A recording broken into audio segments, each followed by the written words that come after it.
Okay, so if we look at universal design of physical spaces, what would we look at? And the separate handout that I gave you has some examples, so again, you don't have to write any of this down. But we could look at planning, policies, evaluation, the appearance, entrances, routes of travel, fixtures, information resources, technology, safety, and how we might provide accommodations.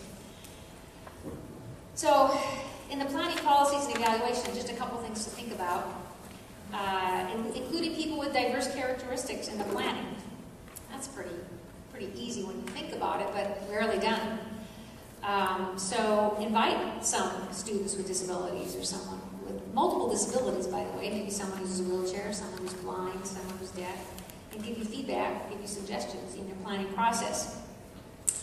And considering universal design in the procurement process, we are always harping at people on campus and the libraries or whatever to do that when they're buying materials, like they buy a database. And sometimes the librarian will say to me, but I know it's not accessible. And then I say, well, why don't you ask for the information about the accessibility features and put a sentence at the beginning telling that company that we consider accessibility when we buy our products at the university. We want to know how accessible this product is.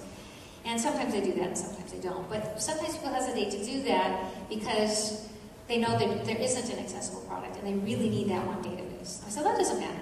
But what you're doing by asking the questions is you're putting them on alert and letting that company know that we're thinking about accessibility whenever we buy things. And so maybe they want to think about that when they're creating things. Imagine for a minute if everyone at every institution, when they bought media, asked that question. How long would it take for those companies to create accessible products? If people like the University of Washington, the University of Wisconsin, they would worry that they weren't going to buy those products anymore.